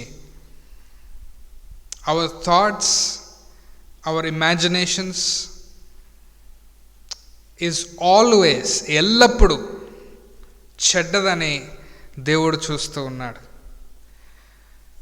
We are not good people, we are not perfect people. Don't you fear the holy God? దేవుడు పరిశుద్ధుడు అని మనము భయపడట్లేదా? దేవుని ప్రేమను బట్టి మీరు భయపడుతూ ఉన్నారా? దేవుని ప్రేమ అంటే సాధారణంగా మనం ఏమనుకుంటామంటే, దేవుడు ప్రేమించే దేవుడు కనుక నన్ను బాగు చేస్తాడు, దేవుడు ప్రేమించే దేవుడు కనుక నేను అడిగిన అవసరతను దేవుడు ఇస్తాడు, దేవుడు ప్రేమించే దేవుడు కనుక నన్ను ఆశీర్వదిస్తాడు. ఇంతేనా? You need to fear God for his love. ఉదాహరణకు మీరు గమనించండి, ఎవరైనా చిన్నపిల్లలు వారు ఏదైనా చిన్న తప్పు చేస్తే, వారు ఏదైనా మమ్మీకి డాడీకి కోపం వచ్చేటువంటి పనులు చేస్తే వారిని ఎదుర్కోవడానికి భయపడతా ఉంటారు. డాడీకి కనపడాలంటే భయపడుతూ ఉంటారు. ఎందుకు? డాడీ తిడతాడో, డాడీ కొడతాడో అనేటువంటి భయం. కానీ ఆ డాడీ ఎందుకు తిడతాడు, ఎందుకు కొడతాడు? పిల్లల మీద ద్వేషం ఉండి కాదు, వారి మీద ప్రేమను బట్టి. యు సీ, దేవుడు మనల్ని ఎందుకండి శిక్షిస్తాడు? దేవుడు ఎందుకు మనలను శిక్షిస్తాడు? ఎందుకు మనలను కొన్నిసార్లు కష్టమైనటువంటి పరిస్థితుల్లో ఉంచుతాడు? ఎందుకంటే ఆయన మనల్ని ప్రేమిస్తాడు కనుక. You need to fear his love. ఈ లోక సంబంధమైనటువంటి విషయాల మీద ఎంతైనా భయపడుతూ ఉంటాం. మన ఆరోగ్య విషయం అంటే భయము కాదు, ఎప్పుడేమైపోతుందో అనే భయము, డబ్బుల విషయంలో భయము, డబ్బులు ఏడా అయిపోతాయా అనేటువంటి భయము, పిల్లల భవిష్యత్తు మీద భయము, ఎన్నో భయాలు మన జీవితాల్లో ఉన్నాయి. కానీ దేవుని యందలి భయము మన జీవితంలో లేకుండా పోయింది. అయితే యేసుప్రభు అన్నటువంటి మాటను నేను మీకు జ్ఞాపకం చేస్తాను. చూడండి, లూకా సువార్త 12వ అధ్యాయము 5వ వచనంలో యేసుప్రభు స్వయాన ఆయన పలికినటువంటి మాట. లూకా సువార్త 12వ అధ్యాయం 5వ వచనంలో, ఎవనికి మీరు భయపడవలనో మీకు తెలియజేయుదును. యేసుప్రభు అంటాడు, మీరు ఎవరికి భయపడాలో నేను చెప్తాను వినండి అని. చంపిన తరువాత నరకములో పడద్రోయ శక్తిగల వానికి భయపడుడి. నరకములో పడద్రోయ శక్తిగల వానికి భయపడుడి, ఆయనకే భయపడుడని మీతో చెప్పుచున్నాను. ఎవరికి భయపడాలంట? నరకంలోకి పడివేసే శక్తి కలిగినటువంటి వానికి, దేవునికి. What about your spiritual life? What about your eternity? ఎప్పుడైనా నీ ఆత్మీయ జీవితం గురించి, ఎప్పుడైనా నీ నిత్య జీవితంలో నేను ప్రభుతో ఉంటానా లేదా అనేటువంటి ఆలోచనలు వచ్చినప్పుడు మీకు భయమే కదా? వాటి గురించి ఆలోచన చేస్తే కదా. కేవలము ఆదివారం వస్తేనే మనకు ప్రైజ్ ద లార్డ్, ఆదివారం వస్తేనే బైబిల్, ఆదివారం వస్తేనే 2 దేవుని పాటలు, లేకపోతే మిగతా 6 రోజులు సినిమా పాటలు, 6 రోజులు టీవీలో మనం ఏం చూస్తున్నామో అదే మనల్ని ఎఫెక్ట్ చేస్తూ ఉంటుంది. ఈ 6 రోజులు మనం ఎక్కడుంటామో మనం అదే రీతిగా ప్రవర్తిస్తూ ఉంటాం. చెడు స్నేహితులతో ఉంటే వారు చెడ్డవారు కనుక మనం కూడా చెడ్డగానే బిహేవ్ చేస్తాం. ఒక ఇంగ్లీష్ సామెత ఉంది కదా, be a Roman in Rome అని. మనకు అది బాగా వర్తిస్తుంది. మనం ఎక్కడ ఉంటే మనం అక్కడ ఆ రీతిగా ప్రవర్తిస్తాం. చెడు స్నేహితులతో ఉంటే వారిలాగానే ప్రవర్తిస్తాం. సిగరెట్ తాగే బ్యాచ్ ఉంటే వారితో కలిసి సిగరెట్ తాగుతాం. మందు తాగే బ్యాచ్ ఉంటే వారితో పాటు ఒక బియర్ ఎత్తుతాం. అన్నీ చేస్తాము 6 రోజుల్లో. చర్చికి వచ్చినాక Sunday be a Roman in Rome అని అన్నట్టుగా చర్చికి వచ్చినప్పుడు ప్రైజ్ ద లార్డ్. అప్పుడు మంచి మాటలు వస్తూ ఉంటాయి, అప్పుడు ఎంతో దైవికమైనటువంటి మాటలు వస్తూ ఉంటాయి. ఒక భక్తుడు అన్నాడు, Sunday is a secret day, the rest of the days are secret days అని. That's our life. Don't you fear God? దేవుడు అంటే మీకు భయం లేదా? మీరు చేసేటువంటి ప్రతి చెడ్డ పని ఎవ్వరు చూడట్లేదు కదా అని ఒకవేళ మీరు అనుకుంటున్నారేమో, దేవుడు చూస్తున్నాడని జ్ఞాపకం చేస్తున్నాను. Let me remind you, God is watching you all the time.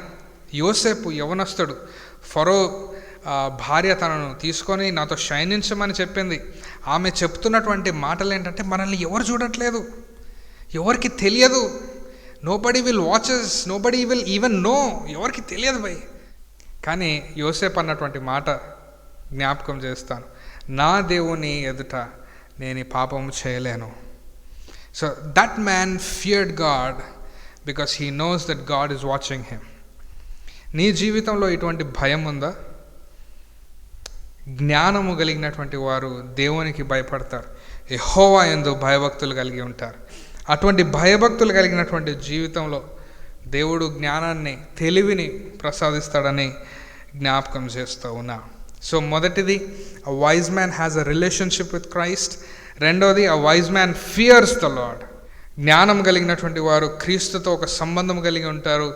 రెండవది, జ్ఞానం కలిగినటువంటి వారు దేవునికి, యెహోవా యందు భయభక్తులు కలిగి జీవిస్తారు. మూడవది, అ వైజ్ మ్యాన్ లివ్స్ అ డిసిప్లిన్డ్ లైఫ్. ఇది మనందరికీ ఎంతైనా అవసరం. A balanced life, a disciplined life, క్రమశిక్షణతో కూడినటువంటి జీవితాన్ని జీవిస్తాడు. 2వ వచనం నుండి మనం అదే చూస్తున్నాం. 3వ వచనం నుండి, నీతిగా, న్యాయముగా, యథార్థంగా జీవించడానికి, నీతి, న్యాయ, యథార్థతలను అనుసరించుటకు, బుద్ధి కుశలతను ఇచ్చు ఉపదేశములు నందుటకును. బుద్ధి కుశలత అనేటువంటి మాటను పోయినసారి విన్నాం మనం.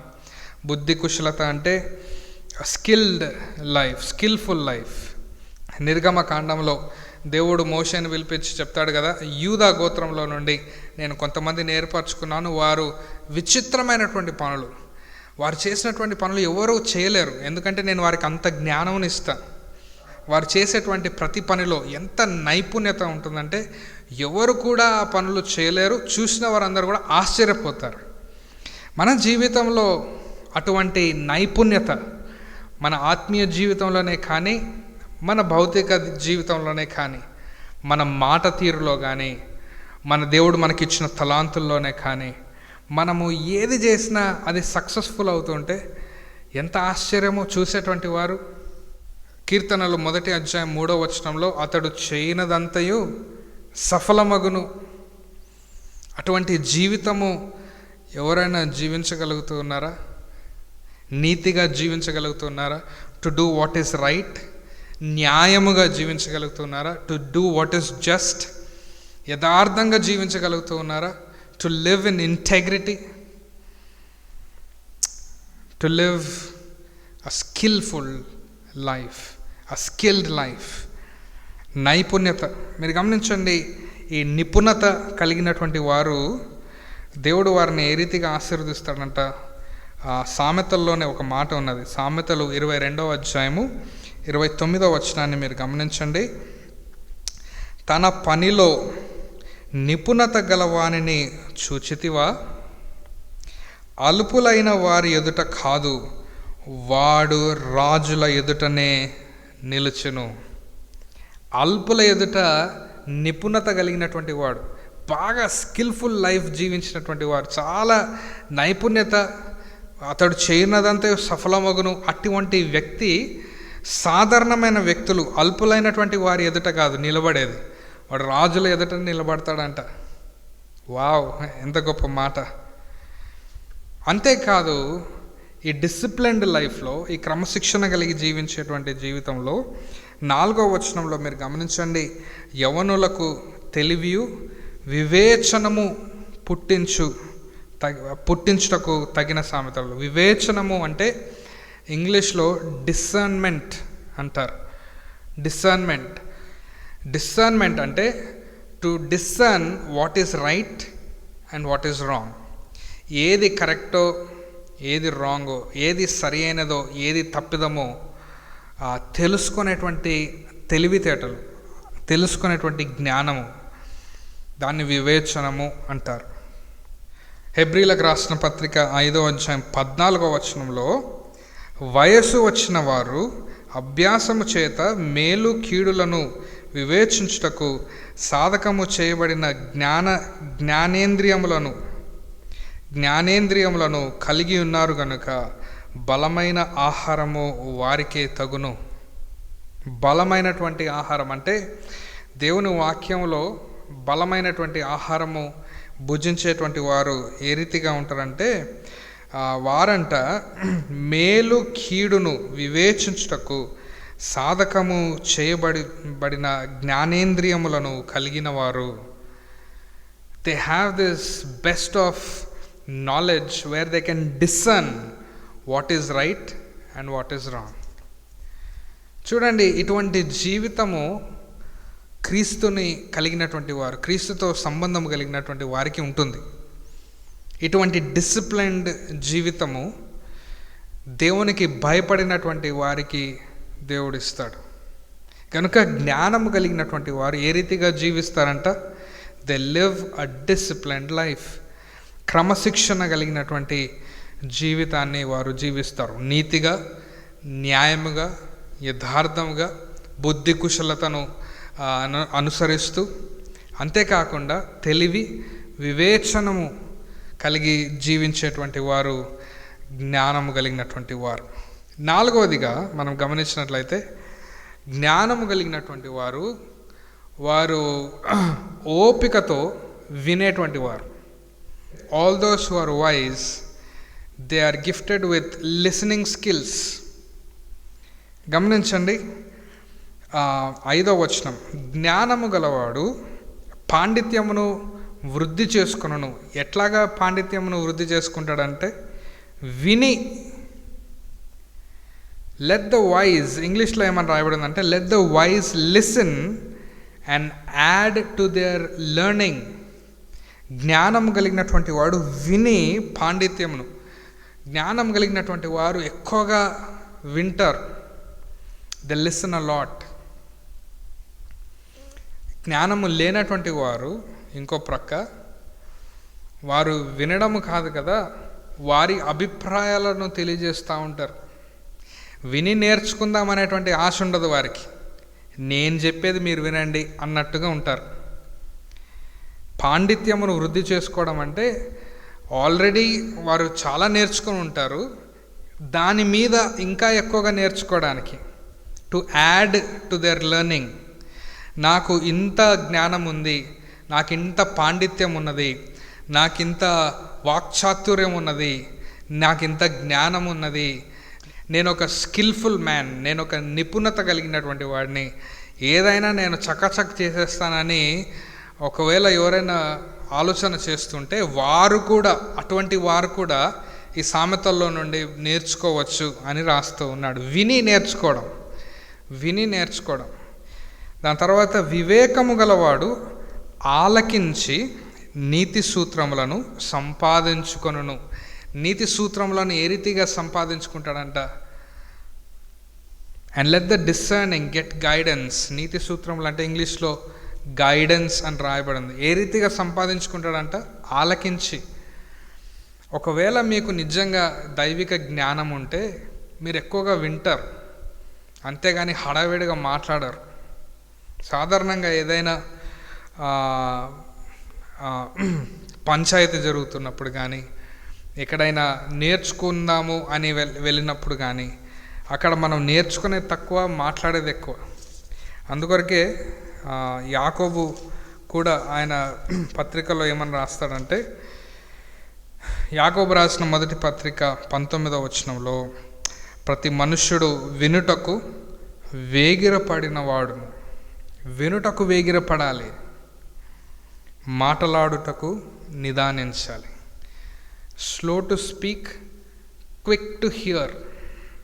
కనుక జ్ఞానం కలిగినటువంటి వారు ఎక్కువగా వింటారు. మన దేవుడు మనం చేసేటువంటి ప్రార్థనలు ఆయన వినే దేవుడు. ఆ జ్ఞానవంతుడే మన ప్రార్థనలు ఆలకిస్తూ ఉంటే మనము మన పాండిత్యమును వృద్ధి చేసుకోవడానికి, మనము నీతి సూత్రాలను సంపాదించుకోవడానికి దేవుని వాక్యాన్ని ఇంకా ఎంతగా మనం వినాలి. దేవుని వాక్యాన్ని వినేటువంటి వారు, ఆలకించేటువంటి వారు, పెద్దవారు చెప్తూ ఉన్నప్పుడు, అనుభవము కలిగినటువంటి వారు చెప్తూ ఉన్నప్పుడు వినేటువంటి వారు ఈ జనరేషన్లో చాలా తక్కువనేమో. గమనించండి, జ్ఞానము కలిగినటువంటి వారు వింటారు. They listen very patiently. చివరిగా 5వదిగా నేను చెప్పి ముగిస్తాను. A wise man lives a fruitful life. జ్ఞానం కలిగినటువంటి వాడు ఫలభరితమైనటువంటి జీవితాన్ని జీవిస్తాడు. ఫలభరితమైనటువంటి జీవితం. యాకోబు రాసిన పత్రిక 3వ అధ్యాయము 17వ వచనంను మీరు గమనించినట్లయితే, అయితే పైనుండి వచ్చు జ్ఞానము మొట్టమొదట పవిత్రమైనది.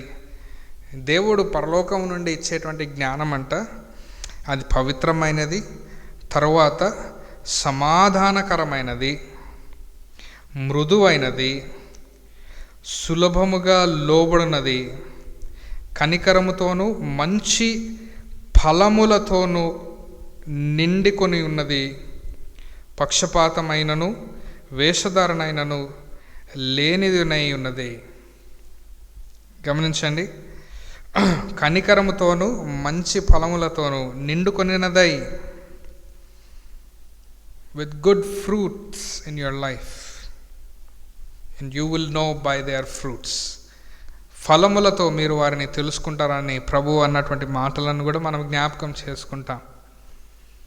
ఫలభరితమైనటువంటి జీవితాన్ని మనము జీవించగలుగుతూ ఉన్నామా?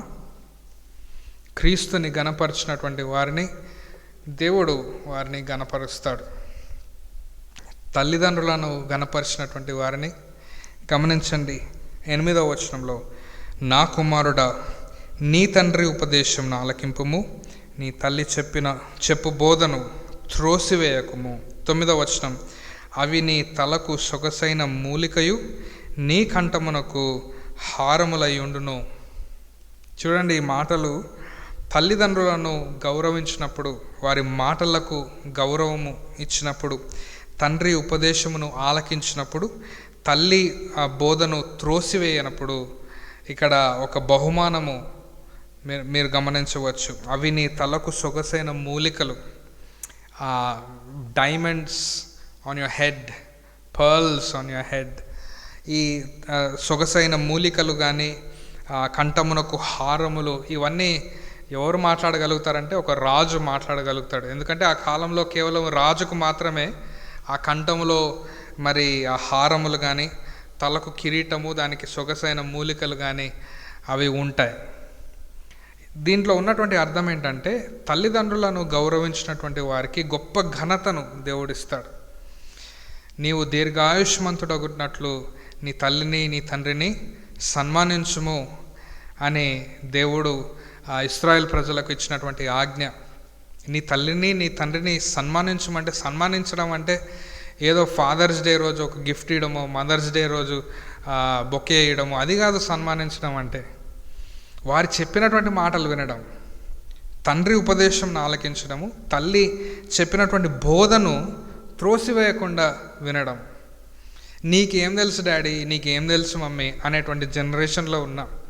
మేబీ అటువంటి వారి కోసమే ఇది ఇన్ని సంవత్సరాల క్రితం రాయబడిందేమో, మన కొరకే, ఈ జనరేషన్ కొరకేమో. ఇప్పుడున్నటువంటి జనరేషన్లో ఎవ్వరు కూడా తల్లిదండ్రులు చెప్పేటువంటి మాటను వినట్లేదు. ఒకవేళ వారికి టెక్నాలజీ వైజ్గా పిల్లలు ఇంకా అడ్వాన్స్డ్గా ఉన్నారేమో, వారు చదువుతున్నటువంటి చదువుల్లో తల్లిదండ్రుల కంటే ఎక్కువ చదువుకున్నారేమో, కానీ తల్లిదండ్రుల కంటే ఎక్కువ అనుభవ జ్ఞానం పిల్లలకి లేదు. కనుక వారు దైవికంగా ఎదిగినటువంటి తల్లిదండ్రులు కనుక వారు దేవునికి భయపడి వారి జీవితంలో ఎన్నో నీతి సూత్రములు వారు సంపాదించుకున్నారు కనుక వారి జీవితంలో నుండి నేర్చుకోవడంలో తప్పులేదు. వారు చెప్పినటువంటి ఉపదేశంలో ఆలకించడంలో తప్పులేదు.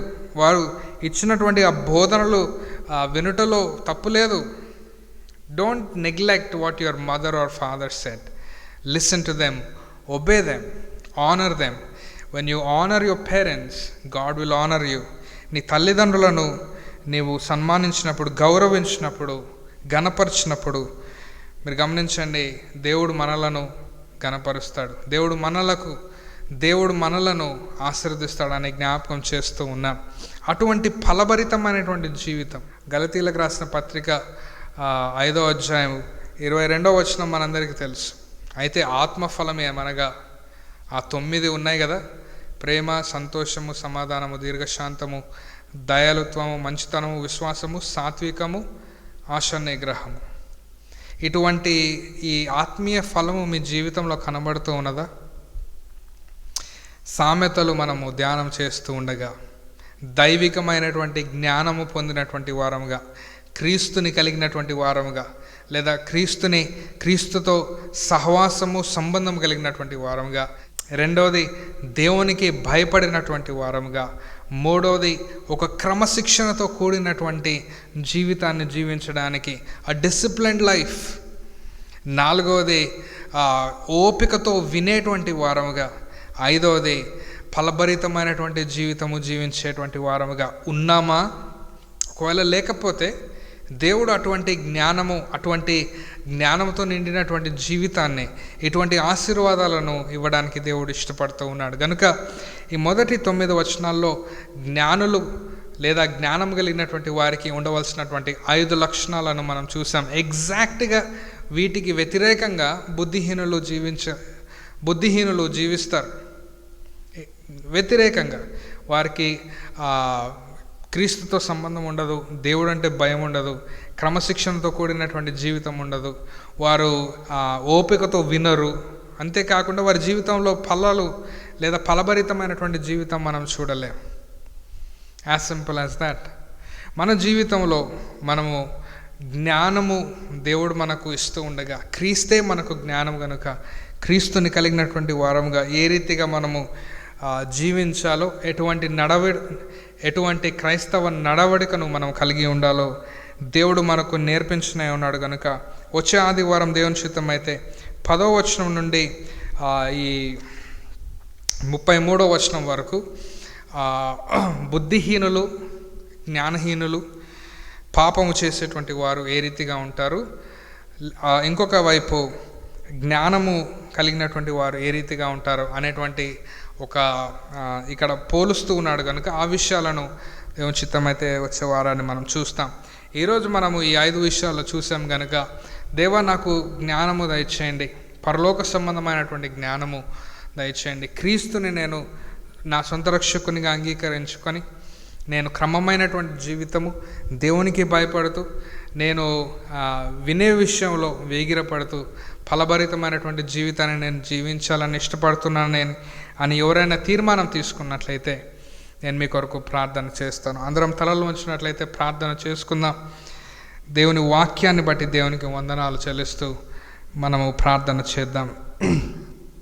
ప్రభువా, నీకు వందనాలు చెల్లిస్తూ ఉన్నాము. నీ వాక్యాన్ని బట్టి వందనాలు.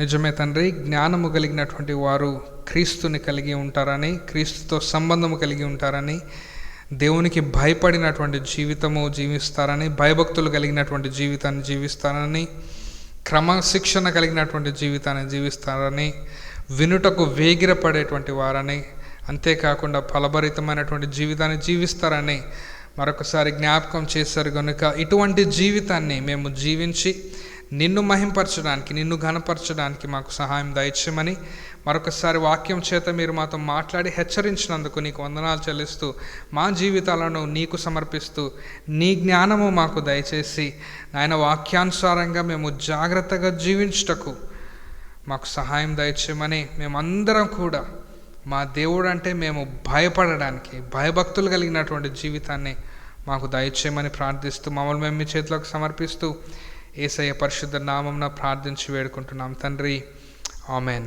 దేవుడి వాక్యాన్ని దీవించి ఆశీర్వదించును గాక. ఈ సమయంలో మనము కానుకలను తీసుకుందాం. అందరూ కూడా ఆన్లైన్ పంపుతూ ఉన్నారు, కొందరు మరి సేకరించి చర్చికి పంపుతూ ఉన్నారు. ఏది ఏమైనప్పటికీ కూడా మీ కానుకలను దేవునికి అర్పించడము అది మన బాధ్యత. దేవునికి చెందవలసింది మనము దేవునికి చెల్లించాలి. మనకు ఉన్నదంతా కూడా దేవునిదే కనుక దేవుడు మనకిచ్చిన దాంట్లో దేవునికి తిరిగి ఇవ్వడంలో గొప్ప ఆశీర్వాదం ఉంది. కనుక మీరందరూ కూడా ఈ విషయంలో క్రైస్తవులు, విశ్వాసులు, సంఘ సభ్యులు దయచేసి ఇచ్చే విషయంలో మాత్రం వెనకాడకుండా మీరు నమ్మకంగా దేవునికి ఇవ్వండి. దేవుడు నమ్మకంగా మిమ్మల్ని ఆశీర్వదిస్తాడని జ్ఞాపకం చేస్తూ ఈ సమయంలో ఒక పాటను మీరు వింటూ ఉండగా మీ కృతజ్ఞత కానుకలను ప్రభువుకి అర్పించాల్సిందిగా కోరుతూ ఉన్నాను. ఏ రీతి రుణం తీర్చుకుందునే సువా, ఏ రీతి రుణం తీర్చుకుందునే సువా, ఏ దిక్కులేని నన్ను ప్రేమించినావయ్యా,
జ్ఞానవంతుని చేసావయ్యా ఏ రీతి నీ రుణం తీర్చుకొందునే యేసువా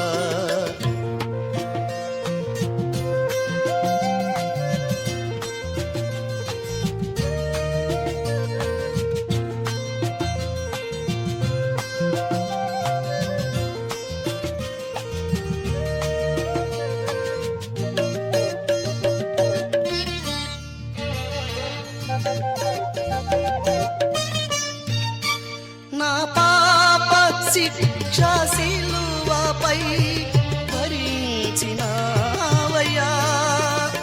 నా లోపములను గ్రహించి క్షమించినావయ్యా నా పాప శిక్ష సిలువపై భరించినావయ్యా నా లోపములను గ్రహించి నన్ను క్షమించినావయ్యా ఏ రీతి నీ రుణం తీర్చుకొందునే యేసువా ఏ రీతి నీ రుణం తీర్చుకొందునే యేసువా ఏ దిక్కులేని నన్ను ప్రేమించినావయ్యా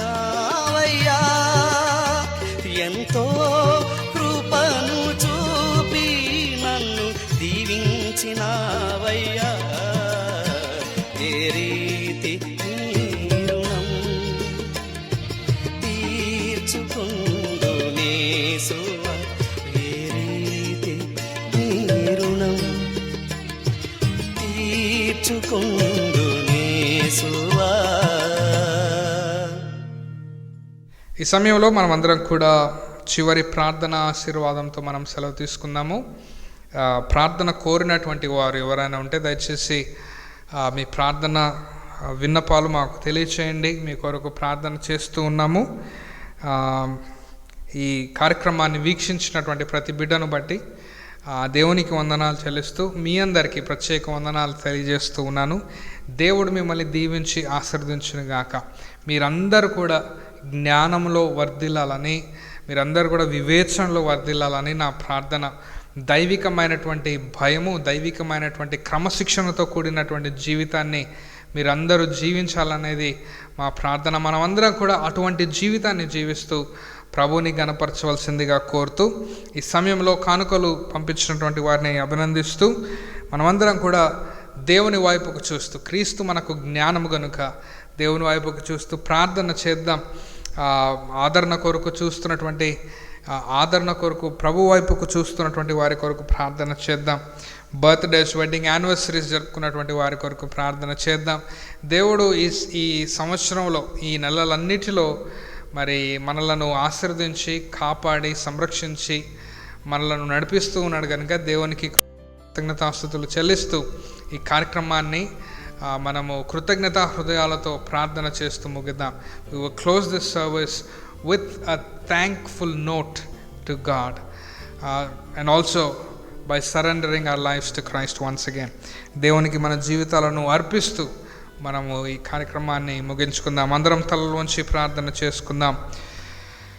మహాపరిశుద్ధుడా, జుంగల తండ్రి, మమ్మలను క్షమించండి. నీ యందలి భయభక్తులు కలిగినటువంటి జీవితము మేము జీవించలేకపోతూ ఉన్నాం నాయన. మమ్మలను క్షమించండి. మాలో ఉన్నటువంటి అహము, మాలో ఉన్నటువంటి గర్వముతో మా స్వబుద్ధిని ఆధారపడి మా జీవితాలను నాశనం చేసుకుంటూ ఉన్నామేమో. అయ్యా, మమ్మలను క్షమించండి. నీ వాక్యము చేత మరొకసారి మమ్మలను హెచ్చరించినందుకు వందనాలు. జ్ఞానము కలిగినటువంటి వారు ఏ రీతిగా జీవిస్తారో మరొకసారి మా జ్ఞాపకం చేశారు కనుక అటువంటి జీవితాన్ని మేము జీవించటకు సహాయం దయచేయమని ప్రార్థిస్తూ మా జీవితాల ద్వారా ప్రభువా నాయన నిన్ను మహింపరచడానికి, నిన్ను ఘనపరచడానికి మాకు సహాయం దయచేయమని ప్రార్థిస్తూ ఉన్నాం. మా విముక్తి బాప్టిస్ట్ సంఘాన్ని బట్టి నీకు వందనాలు. ప్రతి కుటుంబాన్ని మీరు దీవించి ఆశీర్వదించండి. జ్ఞానము కొరకు నీ వైపుకు చూస్తున్నటువంటి ప్రతి వారికి జ్ఞానము దయచేయమని ప్రార్థిస్తూ ఉన్నాం.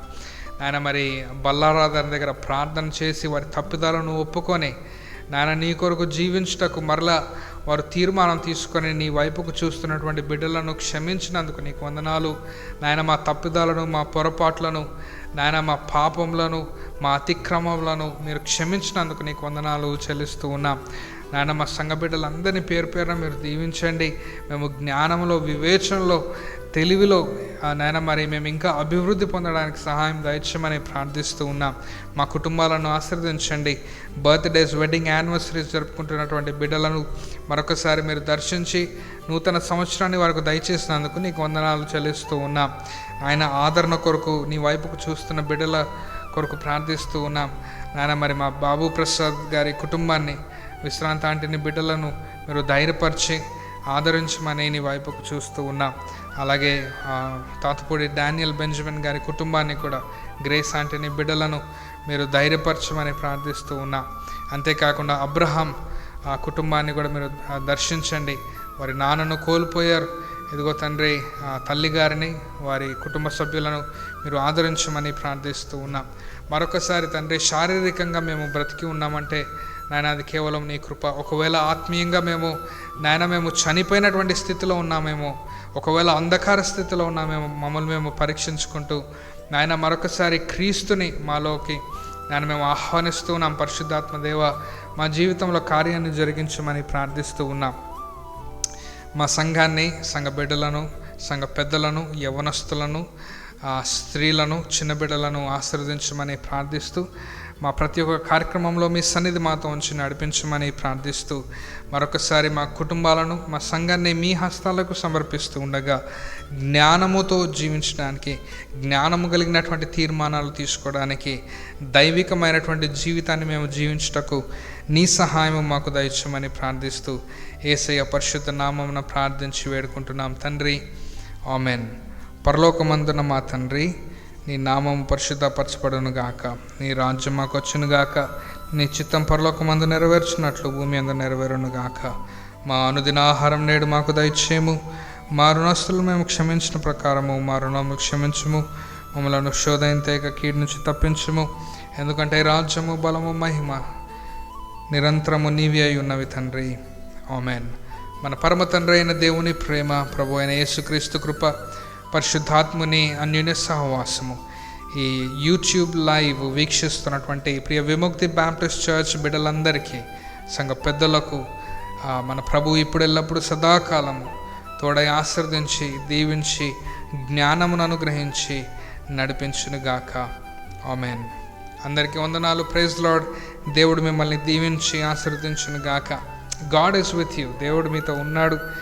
ధైర్యంగా ఉండండి, ప్రార్థన చేయండి. మేము మీ కొరకు ప్రార్థన చేస్తున్నాము. దేవుడు మిమ్మల్ని ఆశీర్వదించి, దీవించి నడిపించునుగాక. దేవుని చిత్తం అయితే త్వరలోనే కలుద్దాము. అంతవరకు దేవుడు మీకు తోడై ఉండునుగాక. God bless you. God be with you.